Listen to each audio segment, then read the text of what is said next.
कैसे हैं आप सभी? आज दूसरा दिन है, कैसा महसूस कर रहे हैं?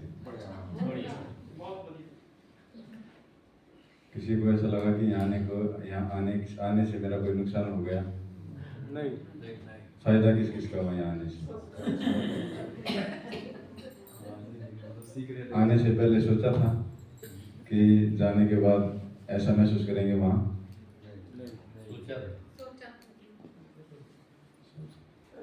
तो कल जितना समझाया था वो सभी को समझ में आ गया। अगर किसी का कोई सवाल है तो पूछ सकता है। अभी आगे बढ़े। तो ये जो एडवांस न्यू डाइट सिस्टम है, ये हमारी इम्यूनिटी पावर को बूस्ट करता है, हमारी जीवनी शक्ति को बढ़ाता है। लेकिन हमारी जीवनी शक्ति को हम ख़त्म कैसे करते हैं? आजकल जो हम सफाई करते हैं वो केमिकल बेस्ड हो चुकी है। साबुन, शैम्पू, उसकी भी हम अपने शरीर की बाहर से तो सफाई कर लेते हैं, लेकिन अंदर से, बाहर से तो हम सभी साफ सुथरे हैं, नए कपड़े पहनते हैं, लेकिन अंदर से आपने कभी सोचा है आपके अंदर कितनी गंदगी जमी हुई है? अब आप लोग देखना चाहोगे आपके अंदर कितनी गंदगी जमा है?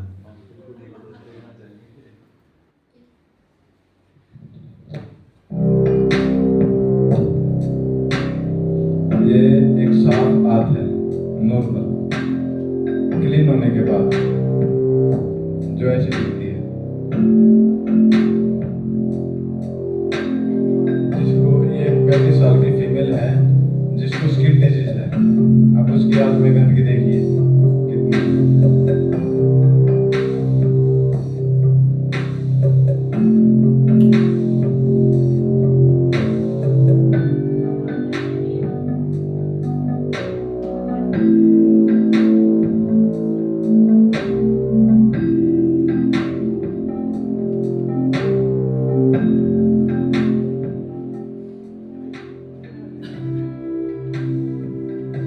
ये देखिए कीड़े तक चले हुए हैं।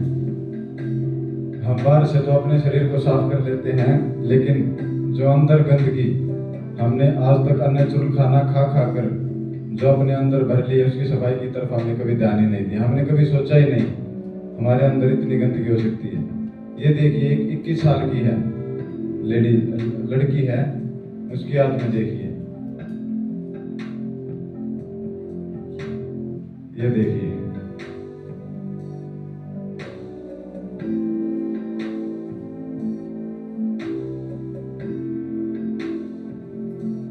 ये एक फीमेल है ब्रेस्ट कैंसर वाली, उसकी आंत का क्या हो चुका देखिए आप। अगर ऐसी गंदगी हमारे आसपास हो तो क्या हम खड़े भी हो सकते हैं? लेकिन इतनी गंदगी तो हम सब अपने अंदर लेके घूमते हैं, जिसकी तरफ हमने आज तक कभी ध्यान ही नहीं दिया। देखिए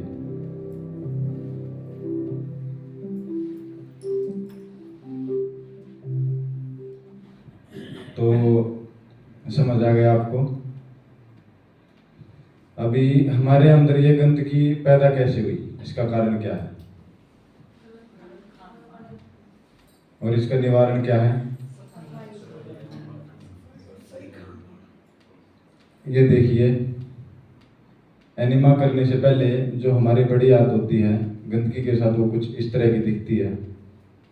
ये एनिमा पोटेश के बारे में तो आप सभी को पता होगा, एनिमा करने का प्रोसेस भी आप सभी को पता है। लेकिन जब एनिमा करने के बाद आपकी सफाई, बड़ी आंत पूरी साफ हो जाती है, तो आपकी बड़ी आंत कुछ इस प्रकार दिखेगी। तो कौन कौन चाहता है कि उसकी बड़ी आंत ऐसी दिखे? तो इसके लिए करना क्या होगा? सफाई। ये एक डॉक्टर हैं, डॉक्टर ओशिमी, जिन्होंने 2016 में इनको नोबेल प्राइज मिला था। इन्होंने एक खोज की थी जिसके आधार पर इन्होंने बताया था कि 8 से 16 घंटे फास्टिंग करके हम अपने शरीर में ऑटोफैगी स्टार्ट कर सकते हैं। वो ऑटोफैगी क्या होती है, आइए सुनते हैं इन्हीं से। अगर मैं आपसे कहूं कि आपकी बॉडी के अंदर एक ऐसा इनबिल्ट मिराकुलस हीलिंग सिस्टम है जो न सिर्फ बीमारियों से लड़ता है बल्कि नेचुरल एजिंग प्रोसेस को भी रिवर्स कर सकता है, तो आपको कैसा लगेगा? सुनने में थोड़ा सा साइंस फिक्शन और अनबिलीवेबल लगता है, बट गेस व्हाट, ये सच है। आज इसी बायोलॉजिकल वंडर यानी हीलिंग मिराकल के बारे में हम गहराई से जानेंगे, जिसे कहते हैं ऑटोफैजी। दोस्तों, ऑटोफैजी दो वर्ड्स से मिलकर बनता है, ऑटो और फैजी। ऑटो का मतलब है खुद ब खुद, स्वयं, और फैजी का मतलब होता है किसी चीज को खा जाना या निगल जाना। ये एक ऐसा प्रोसेस है जिसमें हमारी बॉडी अपने ही आप को क्लीन करना शुरू कर देती है, डेड और डैमेज सेल्स को खा जाती है और नई हेल्दी सेल्स को रीजनरेट करने लगती है। और हाँ, ये कोई नॉनसेंस क्लिकबेट नहीं है, ये रियल साइंस है। आज की इस वीडियो में हम जानेंगे कि ऑटोफैजी क्या होती है, इससे आपको क्या क्या बेनिफिट्स मिलते हैं, और सबसे इंपॉर्टेंट बात कि इस प्रोसेस को हम अपने अंदर कैसे एक्टिवेट कर सकते हैं, बढ़ा सकते हैं। ट्रस्ट मी गाइस, अगर आज का ये कॉन्सेप्ट आप सही से समझ गए तो ये आपके लिए एक लाइफ चेंजिंग सेशन होने वाला है। तो चलिए बिना किसी देरी के इस वीडियो को शुरू करते हैं और जानते हैं इस पूरे प्रोसेस के बारे में पूरी डिटेल से।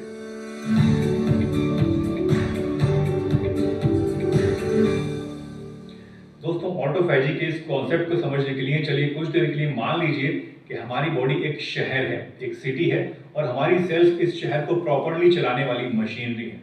जैसे कि अलग अलग बिजली के पावर हाउसेस होते हैं, या फिर पानी के लिए जल बोर्ड होता है, मशीन्स होती हैं, एंड सो ऑन। तो जिस तरह से इन मशीन्स के अंदर वियर एंड टियर होती है, कभी ये खराब भी हो जाती हैं, कभी इनमें जंग भी लग जाता है, कभी कोई फॉल्ट भी हो जाता है, ठीक इसी तरह से हमारी सेल्स में भी वियर एंड टियर और फॉल्ट्स होते रहते हैं। तो ऑटोफैजी क्या करता है, ये उस रिसाइकल प्लांट की तरह होता है जहाँ पे ये सारा का सारा कचरा जाता है और ख़राब चीज़ों को निचोड़ के उसे डिस्पोज करके एक अच्छी दूसरी यूजफुल चीज़ के अंदर कन्वर्ट कर दिया जाता है।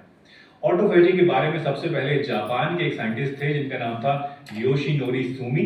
इन्होंने पता लगाया था और इससे खोज के लिए उन्हें 2016 में नोबेल प्राइज भी मिला था।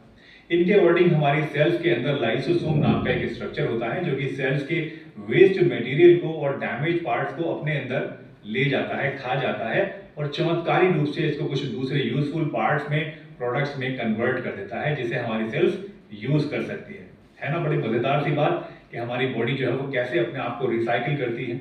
रिसाइकिल आजकल बड़ा आपने सुना होगा, हर एक पॉली बैग के ऊपर, हर एक प्लास्टिक की चीज के ऊपर लिखा होता है रिसाइकिल्ड रिसाइकिल्ड। ये एक बड़ा नया सा कॉन्सेप्ट माना जा रहा है, लेकिन हमारी बॉडी हजारों साल से, जब से इंसान पैदा हुआ है तब से अपने अंदर रिसाइकलिंग के इस प्रोसेस को करती जा रही है। ये एक बहुत ही फैसिनेटिंग सा फैक्ट है। तो चलिए अब जानते हैं कि इस रिसाइकलिंग से यानी इस ऑटोफैजी से हमारी बॉडी को कौन कौन से फायदे मिलते हैं। ऑटोफैजी के वैसे तो बहुत सारे फायदे होते हैं, लेकिन सबसे पहले बात करते हैं डिजीज प्रिवेंशन के बारे में। ऑटोफैजी की वजह से बॉडी में कैंसर होने का खतरा कम होता है, क्योंकि ये प्रोसेस जो होता है ये बॉडी में अननेचुरल सेल्स को, जो कि आगे चलकर कैंसर में तब्दील हो सकती हैं, इनको खा जाता है और इन्हें दूसरी यूजफुल और नॉन हार्मफुल सेल्स में बदल देता है, जो कि हमारी बॉडी के लिए एक्चुअल में अच्छा है।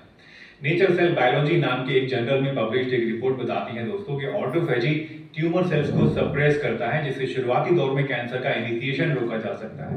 लेकिन एक बात ध्यान देने वाली यह है कि अगर कैंसर एडवांस स्टेज में पहुंच गया है तो ऐसे में ऑटोफैजी का इस पर कोई असर नहीं होता है। कैंसर के अलावा ऑटोफैजी की मदद से अल्जाइमर्स और पार्किंसंस जैसी न्यूरो डिजेनरेटिव डिजीजेस को भी रोका जा सकता है। यही नहीं, ऑटोफैजी हमारी बॉडी में घुस चुके बैक्टीरिया और वायरस को भी खा जाता है, जिससे हमारी बॉडी में जो इन्फेक्शंस होते हैं वो बड़ी जल्दी ठीक हो जाते हैं। ऑटोफैजी बॉडी में सेल रिन्यूअल प्रोसेस को भी बढ़ा देती है, जिससे एजिंग प्रोसेस स्लो डाउन हो जाता है और बॉडी में एक नई एनर्जी और चेहरे पर एक नया तेज नजर आता है। और उम्र का जो पहिया होता है, वक्त का जो पहिया होता है, मानव वो रुक सा जाता है और आप अपनी उम्र से, जो कि आपकी असली उम्र है, उससे ज़्यादा जवान दिखते हैं, होते हैं 40 के, दिखते हैं 30 के। यही नहीं, ऑटोफैजी की वजह से हमारी इम्यूनिटी भी मजबूत बनती है। इनफैक्ट जर्नल ऑफ इम्यूनोलॉजी में छपे एक रिसर्च पेपर से पता चलता है कि हमारी बॉडी में इंटरनल यानी जन्मजात और एडेप्टिव यानी जो कि किसी चीज़ के रेस्पॉन्स में पैदा होती हैं, इस तरह की दो इम्यूनिटीज़ होती हैं, और ये दोनों ही इम्यूनिटीज़ इस ऑटोफैजी के प्रोसेस की वजह से स्ट्रॉन्ग बनती हैं। तो इन शॉर्ट ये कहा जा सकता है कि ऑटोफैजी बॉडी के लिए एक ऐसी मिलिट्री की तरह होती है जो कि दुश्मन से हर वक्त लड़ती रहती है और हमें तरह तरह की बीमारियों से बचाती है और बॉडी को जवान भी बनाए रखती है। वेल दोस्तों, ऑटोफेजी के इतने सारे मैजिकल बेनिफिट्स सुन के आप खुश तो बहुत हो रहे होंगे। आप सोच रहे होंगे कि मोगैम्बो खुश हुआ, खुश हुआ, आप मन ही मन ये तो ऑटोफेगी होती क्या है, ये बात आप लोगों को समझ आई। इसमें ऑटोफेगी का मतलब होता फास्टिंग, मतलब हम अपने शरीर को खाली रखें, ना खाना ना पीना। ऑटोफेगी मैक्सिमम 72 आवर्स में स्टार्ट होती है, 72 घंटे ना खाना ना पीना। उसके बाद हमारा शरीर, जो हमारे शरीर के अंदर अननेचुरल सेल्स हैं, खुद ब खुद उनको खाने लग जाता है और हमारी बीमारी खत्म हो जाती है। आप धीरे धीरे धीरे धीरे इसको आगे बढ़ा सकते हो, एक एक घंटा, आधा आधा घंटा, 10-10 मिनट करके भी आप धीरे धीरे फास्टिंग को बढ़ा सकते हो। तो अब जैसे इन्होंने एक बात और बताई कि ऑटोफेगी हमारे शरीर में जो बैक्टीरियाज पैदा होते हैं उनसे भी लड़ने में हमारी मदद करता है। अब जब कोरोना हुआ था तो कितने लोग डरे थे? सभी डरे थे। कोरोना से बचने के लिए क्या क्या किया? टीवी बंद किया। और अब सिंपल आगे से, अगर मान लो ये तो कोरोना, लेकिन अगर इससे भी कोई भयंकर बीमारी आई तो उससे बचने का कोई सिंपल तरीका बताऊं एक? सबको दिखाई दे रहा है तो साथ साथ में पढ़ो। कोरोना से बचने के लिए गलत खाना बंद, नहीं मेरे साथ साथ बोलो, आगे मत जाओ। गलत खाना खाना बंद, कोरोना। एनिमल फूड बंद, कोरोना। जंक फूड बंद, कोरोना। ओवर ईटिंग बंद, corona. Unnatural lifestyle, unnatural lifestyle कल समझा था ना क्या होता है, तो अननेचुरल लाइफस्टाइल बंद, कोरोना। तो इसमें शुरू क्या करना है? ये तो अब तक तो बात थी बंद करने की, लेकिन अब शुरू क्या करना है? डिटॉक्सिफिकेशन शुरू, प्राकृतिक भोजन शुरू, कम खाना शुरू, और तब सेवा सुमिरन और एडवांस न्यू डाइट सिस्टम। तो अगर हम advance new diet system start करते हैं या 100% अपनाते हैं तो हमारी रोग प्रतिरोधक शक्ति बढ़ती है, जिससे ये तो सिर्फ कोरोना है, ऐसे ऐसे कोई भी बैक्टीरियाज अगर आएंगे तो वे हमारी बॉडी पर ज़्यादा कोई ऐसा हार्मफुल इफेक्ट नहीं डाल सकते। ये एक डॉक्टर हैं, डॉक्टर फेरिड मुराद। इनको 1998 में नोबेल प्राइज मिला था। इन्होंने एक खोज की थी और उसके आधार पर इन्होंने बताया था कि कच्ची सब्जियों और फलों से शरीर की सभी ब्लॉकेजेस दूर की जा सकती हैं। ये बात आज तक आपको पता थी? इनको तो नोबेल प्राइज मिला है, फिर भी ये बात आज तक हमें क्यों नहीं पता? क्योंकि ये हमारे काम की नहीं है, हमने सोचा ही नहीं कभी इस बारे में। तो इनकी खोज के बारे में चलो थोड़ा गहराई से जानते हैं। इन्होंने यह सिद्ध किया कि हमारे शरीर में एक गैस होती है नाइट्रिक ऑक्साइड। यह गैस रक्त नालिकाओं को फैलाने का काम करती है। इससे ब्लड फ्लो बढ़ता है और ब्लॉकेज धीरे धीरे खत्म हो जाती है। जब हम कच्ची सब्जियां और फल लेते हैं तो हमारे शरीर का ब्लड फ्लो बढ़ता है, प्रेशर बढ़ता है। इसके साथ साथ जो भी ब्लॉकेजेस होती हैं वो सभी धीरे धीरे खत्म हो जाती हैं। कच्ची सब्जियों और फल कैसे मदद करते हैं? जैसे कई प्राकृतिक चीज़ें ऐसी हैं जो ब्लॉकेजेस दूर करने में काफ़ी फायदेमंद होती हैं, जैसे चुकंदर, बीटरूट, अनार, पालक, मेथी, धनिया जैसी और भी हरी पत्तेदार सब्जियां तरबूज, अंगूर, संतरा, नींबू, आंवला, ये सभी चीज़ें हमारे शरीर से ब्लॉकेजेस दूर करने में हमारी मदद करती हैं। फायदा क्या होता है? अगर हम कच्चे फल और सब्जियां खाते हैं तो उसका फायदा क्या होगा? इससे हमारे शरीर में नाइट्रिक ऑक्साइड ज़्यादा बनेगी, हमारी ब्लड वेसल्स फैलती हैं, ब्लड प्रेशर कंट्रोल हो जाता है। जिसका बीपी हाई या लो रहता है तो उसका बीपी कंट्रोल हो जाता है। दिल को ज़्यादा ऑक्सीजन मिलती है। अगर हम नेचुरल खाना खाते हैं तो हमारे हार्ट को ज़्यादा ऑक्सीजन मिलती है और धीरे धीरे हमारी सभी ब्लॉकेजेज साफ होने लग जाती हैं। जैसे ये देखिए, कहीं को देख के आपका खाने का मन नहीं करता, तो यही सब तो खाना है बीमारी में। जिसको भी ब्लॉकेजेज है उसको सिर्फ ऐसा ही खाना खाना है और अपनी बीमारियां दूर भगानी है।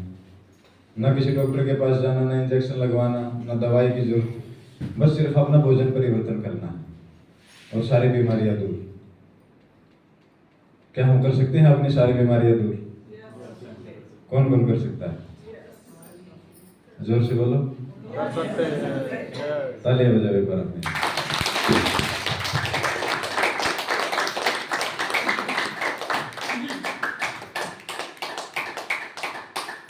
लेकिन हमें फल और सब्जियां भी वही लेनी है जो सीजनली होती हैं, जो सीजन पे मिलती हैं, वो ज़्यादा फायदेमंद होती हैं। और ओरिजिनल, रीजनल, सीजनल, ओरिजिनल, उसको उसी फॉर्म में लेना है, बिना किसी नमक मसाले के सहारे। तो जो एडवांस न्यूट्राइट सिस्टम है उसमें डिटॉक्सी, जो एडवांस न्यूट्राइट सिस्टम है उसके 4 पार्ट हैं। सबसे पहला पार्ट क्या है? हमारी बॉडी की सफाई करने का सबसे पहला पार्ट एनिमा, संजीवनी क्रिया। दूसरा फास्टिंग। तीसरा चौथा नेचुरल डाइट।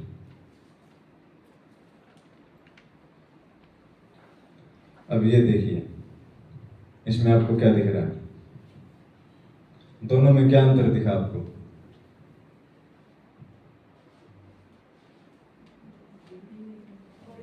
बड़ी हाथ काफी फैली हुई है, वो पका हुआ खा रहे हैं, तो फ्रूट और ये इसके तो बड़ी हाथ नॉर्मल है।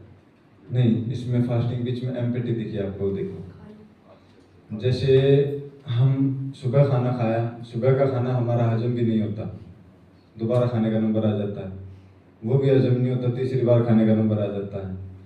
तो ये दूसरे वाली हाथ में देखो, सबसे नीचे क्या है? लंच। ब्रेकफास्ट भी है, डिनर भी है, फिर दोबारा से ब्रेकफास्ट आ गया, लंच आ गया, डिनर आ गया।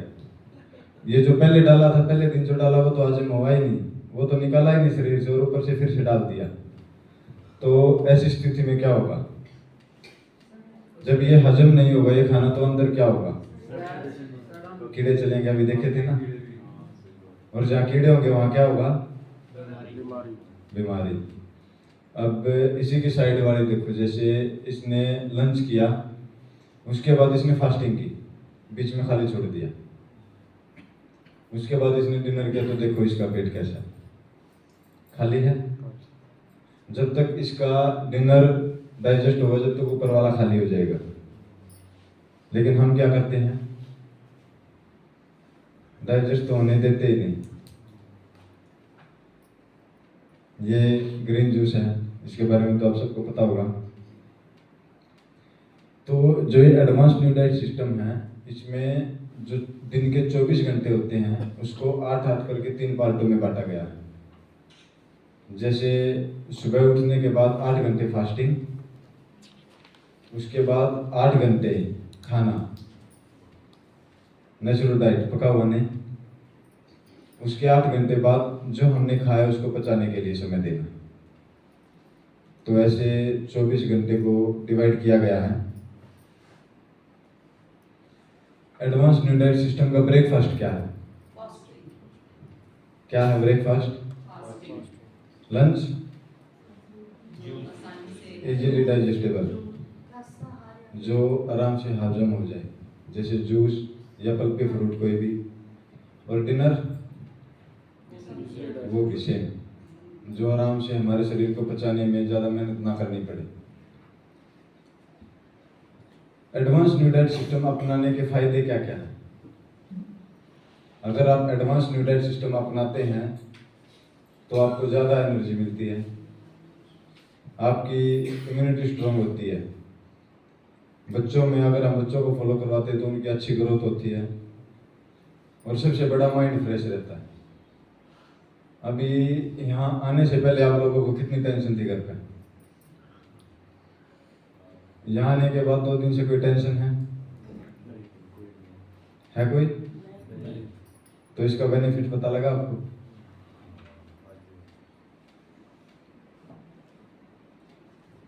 हम स्वाभाविक रूप से शाकाहारी हैं या मांसाहारी? शाकाहारी। कैसे पता? क्या बताया? अभी हमारी बड़ी आदत होती है जो उनकी छोटी होती है मांसाहारी। चलो उसी को देख लेते हैं। जो शाकाहारी होते हैं उनकी आँख पैदा होते ही खुल जाती है, लेकिन मांसाहारी की थोड़े दिन बाद खुलती है। जैसे कुत्ते की, हमने शेर तो चलो कहाँ देखा होगा हमने, लेकिन कुत्ता तो सबने देखा ही होगा। शेर की तो, कुत्ते की तो 7 से 8 दिन में शायद खुलती होगी, 10 दिन भी लग जाते हैं, 22 दिन। दूसरा, हम पानी को चूस कर पीते हैं जैसे गिलास से, लेकिन जो मांसाहारी होते हैं वो पानी को चाट कर पीते हैं जीभ से, सलाइवा। उनके अंदर इसको पचाने के लिए जो एसिड की मात्रा ज़्यादा होती है। जो मांसाहारी प्राणी मांस खाते हैं उनके अंदर एसिड की मात्रा ज़्यादा होती है, जो इस खाने को उनके अंदर जल्दी से पचा देती है। लेकिन हमारी बॉडी अल्कलाइन है, वो इस खाने को पचा नहीं पाएगी। पसीना, जो मांसाहारी प्राणी होते हैं उनको हमेशा जीभ से पसीना आता है, और शाकाहारी को स्किन से, पूरे शरीर से। जो शाकाहारी प्राणी होते हैं वो अपने खाने को भाग कर, तोड़ कर, मार कर खाते हैं। जैसे मारे उसको उसी फॉर्म में खाते हैं, कच्चा, बिना किसी प्रोसेस किए। उनको किसी नमक मसाले की जरूरत नहीं, किसी गैस चूल्हे की उनको जरूरत नहीं पड़ती। लेकिन अगर हम मीट खाते हैं तो हमें किस किस चीज़ की जरूरत पड़ेगी? सबसे पहले तो कोई मारेगा, वहाँ से लेके आना, फिर नमक मिर्च मसाले प्याज टमाटर सब, गैस चूल्हा। तो ये खाना हमारे लिए है नहीं। तो अब थोड़ा आगे बढ़ते हैं। इकोसिस्टम तो सभी ने सुना होगा, प्रकृति ने बनाया था इकोसिस्टम, लेकिन हमने उसको बना दिया है ईगो सिस्टम। हम क्या सोचते हैं, कुत्ता हमने घर में बांध लिया तो हम क्या सोचते हैं, ये भगवान ने किस लिए बनाया है? अब तो कहावतें भी आ गई, कुत्ता सबसे ज्यादा रखवाली करता है। तो इंसान ने तो बनाई, भगवान ने उसको किस लिए पैदा किया था? हमने सभी जीवों पर अपना अधिकार जमा दिया है।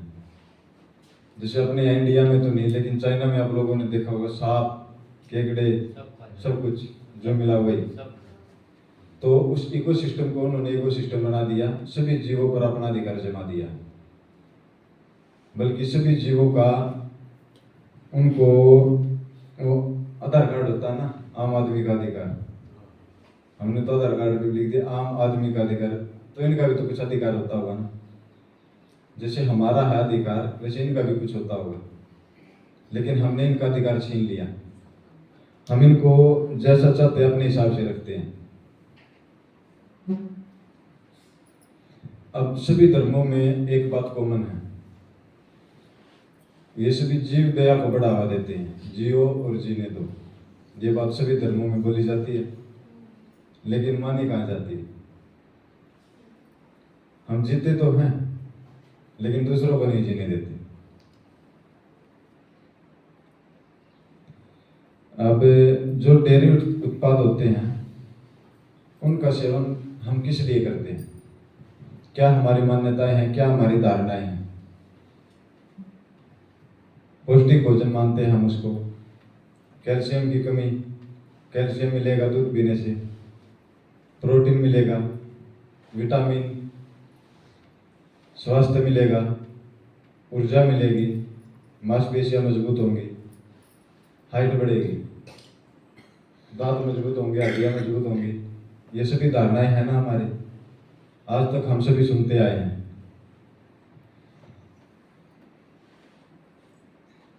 Milk is a silent killer. दूध जहर है, या हमारी बॉडी में जहर का काम करता है। पराई माँ का दूध, हमारी माँ का नहीं। क्योंकि आप ये बताओ, जैसे लेडीज भी कोई भी मादा होती है, उनको दूध कब आता है? जब बच्चा पैदा होता है। तो वो दूध किसके लिए होता है? लेकिन उसको पीता कौन है? गाय भैंस के दूध को कौन पीता है? तो क्या हम उसके बच्चे हैं? अब ये देखिए, ये नेचुरल है। इंसान का बच्चा इंसान का दूध पिएगा, जानवर का बच्चा जानवर का। क्या ये नेचुरल है? लेकिन हम ऐसा करते हैं ना।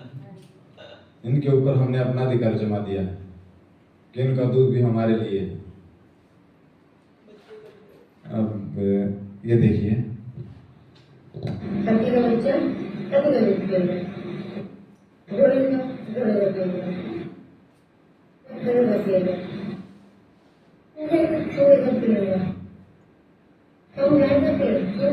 हमने अपनी मांगा दिया, बस खत्म। हमें और किसी की मांग की जरूरत नहीं। ना इस बच्चे को अपनी मांगे दूध की जरूरत है, ना उसकी आंटी जो अपनी जाकर दूसरी गाय का दूध नहीं पिएगा, ठीक है, दूसरी आंटी का। जैसे हम नहीं पीते, हम तो सुबह का भी नहीं पीते एज अ बोला, बट हम तो उसका we need milk our whole life, and that too from another animal. This is crazy. And also one more thing, जब गाय का खुद का बच्चा होता है, वो भी एक लिमिट तक दूध पीता है, उसके बाद नहीं पीता। लेकिन हम अभी तक हैं, क्यों? भाई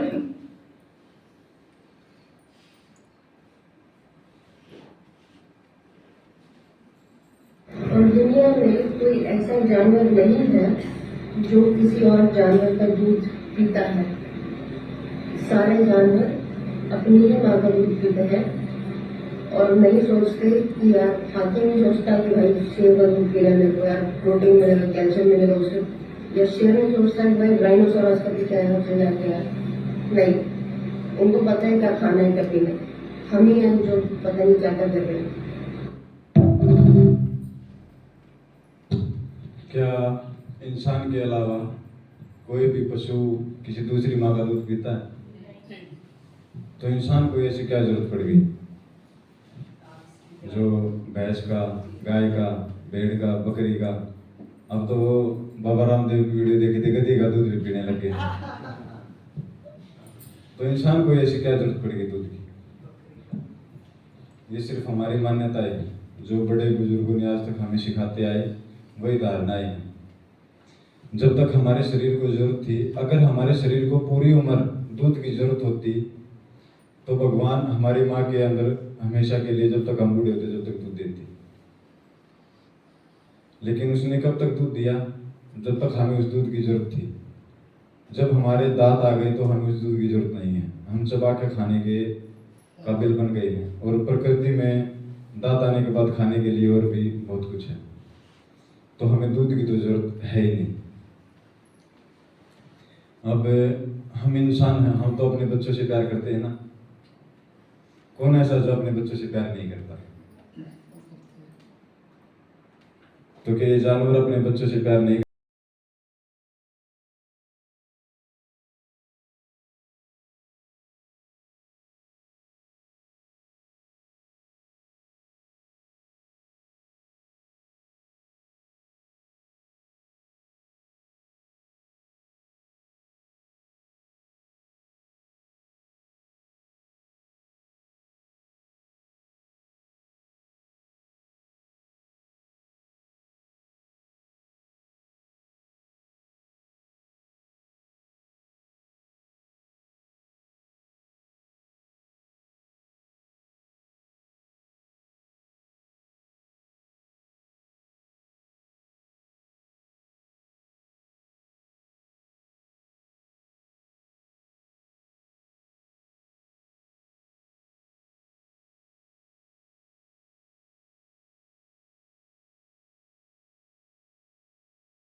मेरे मायने में इंसान जितना अपने बच्चों से प्यार करता है उससे लाख गुना ज़्यादा जानवर अपने बच्चों से प्यार करते हैं, लेकिन हम मजबूरन सिर्फ अपने फ़ायदे के लिए उनको उनके बच्चों से दूर कर देते हैं।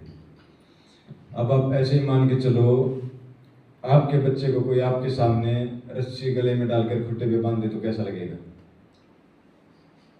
अच्छा लगेगा? लेकिन हम गाय भैंस के साथ तो हम करते हैं ना, तो उसको कैसा महसूस होता होगा?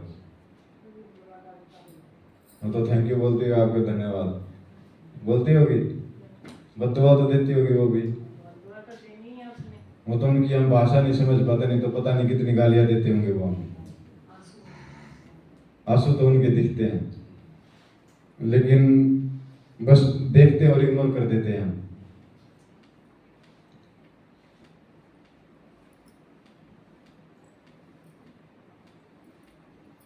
जो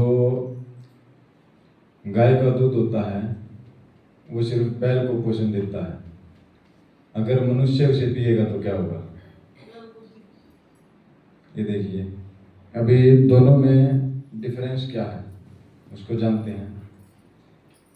जो मनुष्य का बच्चा जब पैदा होता है तो उसका वजन 2.5 से 3.5 किलो होता है, लेकिन वही गाय और भैंस का बच्चा जब पैदा होता है तो उसका वजन 15 से 30 किलो होता है। इंसान का बच्चा 9 से 12 महीने में चलने लगता है, लेकिन गाय भैंस का बच्चा पैदा होते ही चलने लग जाता है। जो रिप्रोडक्शन एज है वो पहले तो इंसान के बच्चे में 15 से 18 मानी जाती थी, लेकिन अब 18 से 24 है। लेकिन वही जो गाय होती है वो 1.5 से 2 साल के अंदर बच्चे देने के लायक हो जाती है। जो एडल्ट वेट होता है, मतलब मैक्सिमम 18-20 साल की एज में जो मनुष्य का वजन होता है वो 60 से 65 किलो होता है, लेकिन गाय और भैंस का वजन 250 से 500 किलो। हमारे जो ब्रेन का साइज है उससे 2.5 गुना छोटा गाय और भैंस का दिमाग होता है, तो हम उसका दूध पिएंगे तो हमारा दिमाग क्या होगा? छोटा। इंसान की जो नेचुरल डेथ जो होती है वो 100 ईयर्स होती है, लेकिन गाय भैंस की 15 से 25 साल। अगर हम उनका दूध पिएंगे तो हमारी एज नहीं घटेगी, क्योंकि खाना तो हम वही खाते हैं ना जो उनके लिए है। हमारे 2 पैर हैं, उनके 4 पैर हैं। अब इसमें कुछ फर्क दिखा आपको? दोनों तरफ भैंस है। अब इसकी सुनते हैं क्या बोलते हैं।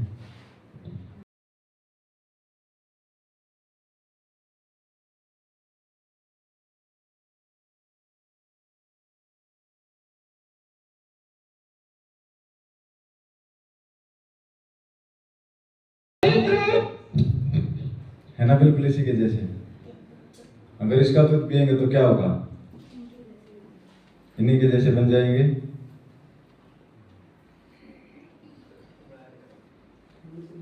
अब शंकर भगवान को तो सब मानते ही होंगे, तो चलो थोड़ा इनकी भी सुन लेते हैं।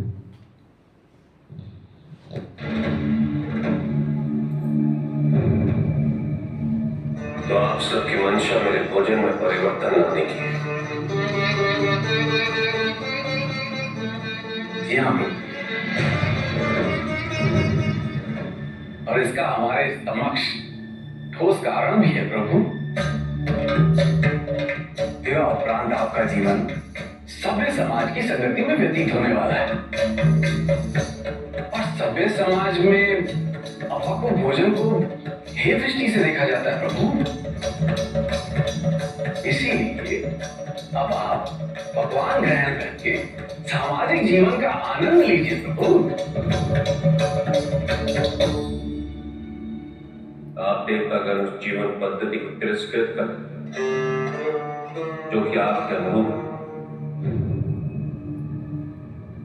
और जो आपके अनुकूल ढल जाए उसे आप सभ्य की संज्ञा देते।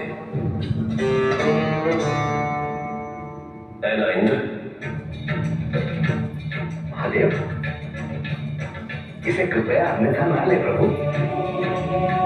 परंतु देवराज के कथन में कुछ सत्य अवश्य है। पकवान का सामूहिक रूप से ग्रहण करना यह सभ्य समाज का अभिन्न अंग है। अब आप भी इसे अपना ले तो इसमें हानि क्या है प्रभु? ऐसे भोजन से केवल हानि ही हो सकती है देवर्षि नारायण। सर्वप्रथम ऐसे भोजन के उत्पादन हेतु जो कि सभ्य समाज का भोजन है और वन्य प्रदेश का विनाश कर उसे खेतों में परिवर्तित करते हैं, जिससे उसके संरक्षित जीव जंतुओं का भी सर्वनाश होता है।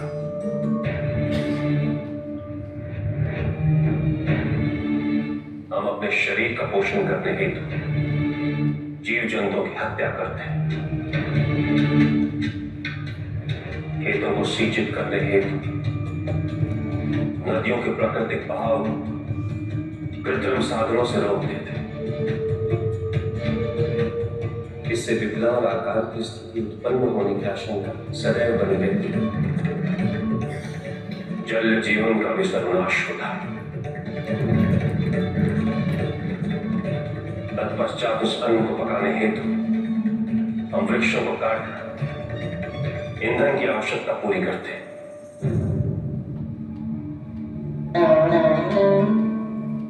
और पकाने की प्रक्रिया में उसके सारे पोषक तत्वों का सर्वनाश कर देते हैं। नहीं देवराज, अपने पोषण हेतु मैं अन्य जीव जंतुओं की हत्या कदापि नहीं कर सकता। यह संभव है। और ये सिद्ध करता है कि महादेव का परिवर्तित होना भी संभव नहीं है।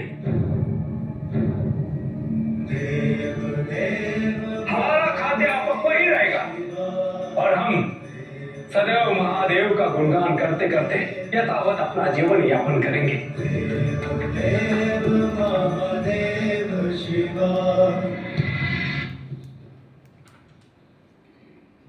कुछ समझ आया?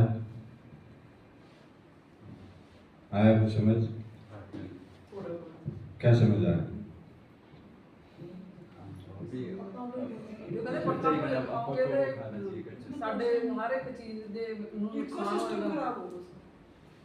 इकोसिस्टम खराब होगा तो क्या आप लोग घर जाके खाएंगे? कौन कौन घर जाके इकोसिस्टम को खराब करेगा? कोई भी नहीं। तालियां बजाएगा।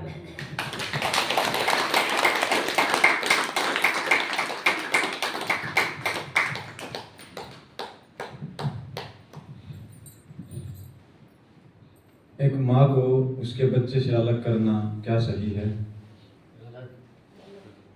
गलत है। किसी को भी उसकी माँ से अलग नहीं किया जाना चाहिए। ये बात, इस बात से आप सभी सहमत हैं? लेकिन आजकल जो हम आर्टिफिशियली दूध भी पीते हैं वो जहर है। जो पैकिंग वाला दूध हम पीते हैं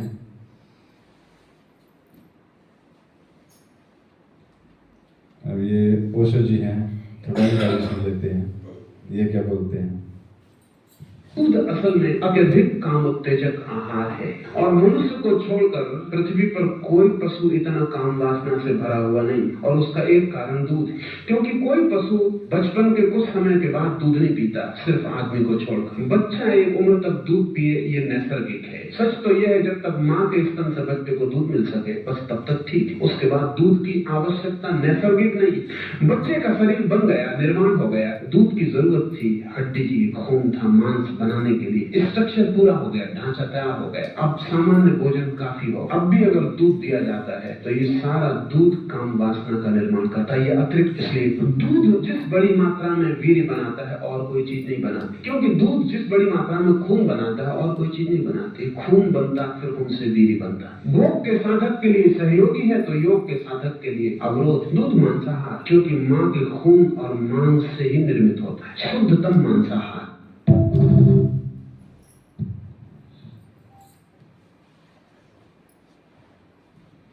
ये देखिए क्या कर रहे हैं। जिनके भी घर पशु हैं शायद वो सभी ऐसे ही रोते होंगे। रोते हैं नहीं रोते? लेकिन हम क्या करते हैं, उनको उनके हालात में छोड़ देते हैं। अब थोड़ा 2 मिनट के लिए उल्टा सोचते हैं।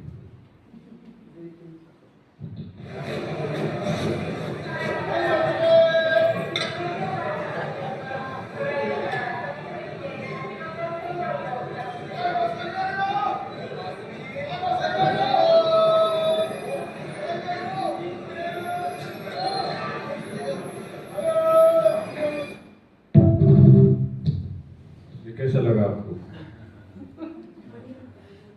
अपने आप को कटा हुआ देख के कैसा लगा? अपने खुद के लेग पीस जो मार्केट में बिकेंगे तो कैसा लगेगा? लेकिन हम तो बाकी सभी जीवों के साथ ऐसा करते हैं ना। हमने जब अपना खुद का देखा तो हमें बुरा लगा, लेकिन उनका जब हम देखते हैं तो कैसा लगता है? लेकिन फिर भी मैक्सिमम लोग देखते ही हैं। देखते क्या, खाते भी हैं।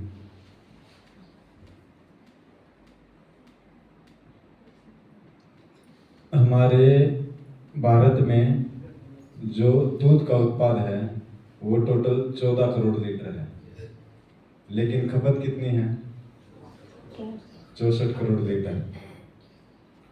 तो ये जो बाकी का 50 करोड़ लीटर दूध है ये कहाँ से आता है?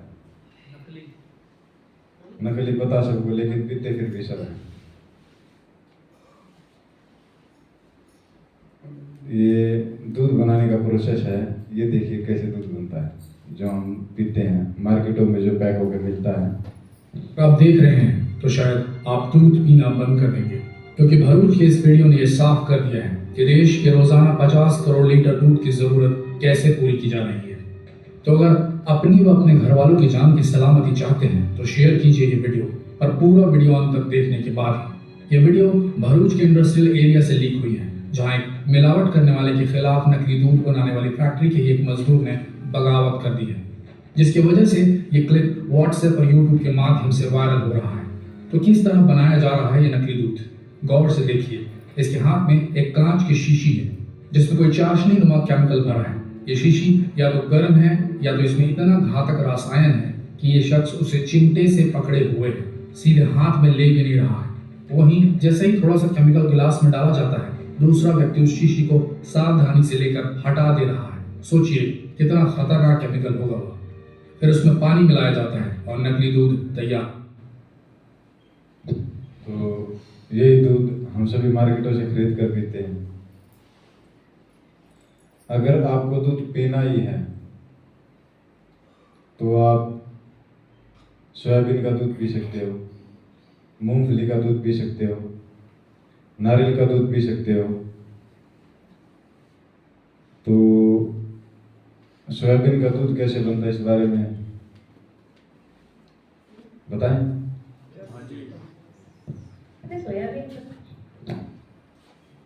क्या आपने सोयाबीन बर्गर बनाया है? अगर नहीं बनाया है तो यह वीडियो आपके लिए है, और इसमें हम केवल 15 रुपए की सोयाबीन से बनाएंगे 1.5 से 2 लीटर सोयाबीन। तो चलिए बनाना स्टार्ट करते हैं। तो इसके लिए मैंने लिए यहाँ पर 1 कटोरी सोयाबीन। आप सोयाबीन कोई सी भी ब्रांड का ले सकते हैं। तो इस तरह के सोयाबीन सीड मैंने लिए हैं और यह है 1 कटोरी। अब हमें क्या करना है कि इसमें पानी डालेंगे, और पानी थोड़ा अच्छा ही डालना है, और इसे रात भर के लिए रख देना है, इससे यह अच्छी तरह से फूल जाएगी। तो ये देखिए ओवरनाइट छोड़ने के बाद सोयाबीन आप देख सकते हैं कितनी बढ़िया से फूल गई है। अब हमें इस तरह से मसलते हुए इसके छिलके निकालना है। तो पूरी सोयाबीन के हम इस तरह से मसलते हुए छिलके निकाल लेंगे, और इसके बाद पानी डाल कर इसे इस तरह से निथारते हुए छिलके अलग कर देंगे। और ये देखिए छिलके हटाने के बाद सोयाबीन कितनी साफ हो गई है। तो अब हमें लेना है एक ग्राइंडिंग जार, और जार में डालेंगे हम यह धुली हुई सोयाबीन। तो हमें थोड़ी सी सोयाबीन लेनी है और इसमें पानी डालकर इसे बिल्कुल बारीक महीन पेस्ट बनाना है। ये देखिए हमने इस तरह से सोयाबीन को पीस लिया है। तो मैंने 2 बार करके पूरी सोयाबीन को पीसा है, और इसमें अपने ज़रूरत के हिसाब से पानी डालें। तो आगे की प्रोसेस करते हैं, और इसे हमें रखना है अलग। अब लेंगे हम एक तपेली, जो बड़ा बर्तन होना चाहिए, और इसके ऊपर रखेंगे छलनी, और इस पर डालेंगे एक कॉटन का कपड़ा। जो सोयाबीन का पेस्ट हमने बनाया है उसको हम इस कपड़े पर डालेंगे और इसे छानेंगे। तो थोड़ा थोड़ा करके हमें छानना है और इसे थोड़ा सा इस तरह से चम्मच से या कड़छी से चलाते हुए इसे छानना है। और एक बार और थोड़ा सा पानी डालेंगे और इसे इस तरह से छानेंगे। जब इसमें से पूरा दूध निकल जाए तो जो यह गाढ़ा मटेरियल बचा है इसे हम अलग रख देंगे और पूरे दूध को 2-3 बार करके हमें इस तरह से ही छानना है। और ये देखिए जब दूध को छानने के बाद जो गाढ़ा मटेरियल बचा है इसे हमने एक बर्तन में ले लिया और इसमें हमें थोड़ा पानी और डालना है क्योंकि इसमें दूध और है और इसे अच्छी तरह से मिक्स करके फिर से हम इसे छान लेंगे। तो इस प्रोसेस के बाद में आप देखेंगे कि जो मटेरियल है वो थोड़ा कम हो गया है, बस इतना ही वेस्ट इसमें से निकलेगा। तो इसे भी हमें अच्छी तरह से इस तरह से फोल्ड करके बाकी का दूध निकाल लेना है और इसे अलग बर्तन में रख लेना है। और छानने के बाद जो है गाढ़ा मटेरियल बचा है इसे हमें फेंकना नहीं है और किसी एयर टाइट कंटेनर में रखकर फ्रिज में रख देना है। इससे बहुत टेस्टी रेसिपीज बनती है जिसका वीडियो मैं जल्दी ही आपके साथ शेयर करूँगी। तो चलिए आगे की प्रोसेस करते हैं। अब जो नीचे तपेली में बचा था वह है आपका सोया मिल्क। तो सोया मिल्क में इस तरह की झाग बन जाती है और इसे हमें पहले निकाल देना है और इसे रखेंगे हम अब गैस पर। और वीडियो पसंद आए तो इसे लाइक और शेयर करना ना भूलें, साथ ही चैनल जो गाय भैंस का दूध हम खरीदते हैं वो किस रेट में खरीदते हैं? कितने रुपए किलो? 70 रुपये 80 रुपये। और सोयाबीन 1 किलो सोयाबीन का रेट क्या होगा? 60-80। 1 किलो सोयाबीन में 6 से 7 लीटर दूध बन जाता है। तो बताओ उस दूध से सस्ता है या महंगा? सस्ता भी और बढ़िया भी। और कितना बढ़िया है?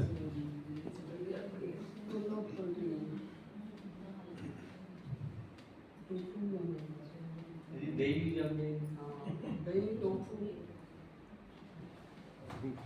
Hello friends, welcome to test unfold.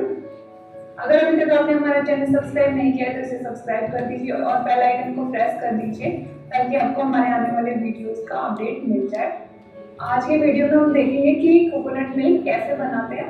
इस वीडियो को देखने के बाद आप फिर कभी मार्केट से कोकोनट मिल्क लाना पसंद नहीं करोगे क्योंकि इसे बनाना इतना आसान है, ये बहुत ही इंस्टेंट बन जाता है और ये बहुत ही फ्रेश होता है। तो नेक्स्ट टाइम जब भी आपको कोकोनट मिल्क चाहिए तो इसे घर पे ही बनाइए।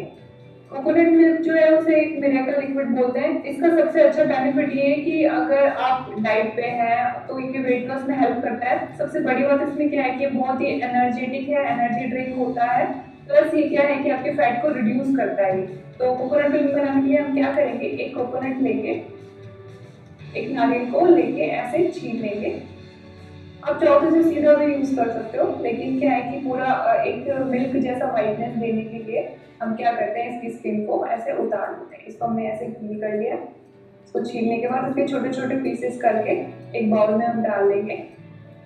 कोकोनट मिल्क जो है वो बहुत ही एनर्जी रिच ड्रिंक होता है और इसकी सबसे अच्छी बात क्या है कि ये कोई भी कैलोरीज और फैट इसके अंदर नहीं होता। दूसरी बात ये आपके कोलेस्ट्रॉल लेवल को बहुत कम करता है। तो ये बहुत हर एज के लोगों के लिए बहुत अच्छा ड्रिंक होता है। तो हम क्या करेंगे, इसको एक ऐसे छोटे छोटे पीसेस में काट के एक ब्लेंडर जार में डाल लेंगे। जितना छोटे पीसेस आप रखोगे उतना ही आपको ब्लेंड करने में इजी रहेगा। और उसके बाद में इसमें हल्का सा गुनगुना पानी डालेंगे, आधा गिलास के लगभग, और फिर इसे चला देंगे। इसका हमें एक बहुत ही थिन सा पेस्ट बनाना है।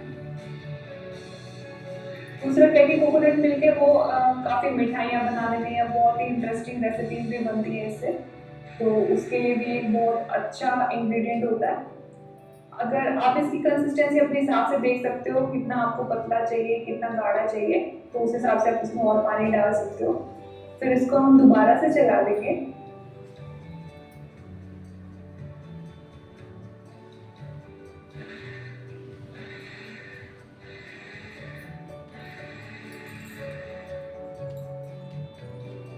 एक ये ऐसे बहुत ही थिन और बहुत फाइन सा जब एक ये पेस्ट बन जाएगा, फिर हम इसे एक सूती कपड़ा लेंगे और एक जार के अंदर इसे छान। एक चीज आपको ध्यान रखनी है कि ये जो कपड़ा है थोड़ा बड़ा होना चाहिए ताकि आप इसे आसानी से छान पाए और ये मैनेज करने में आसान रहे।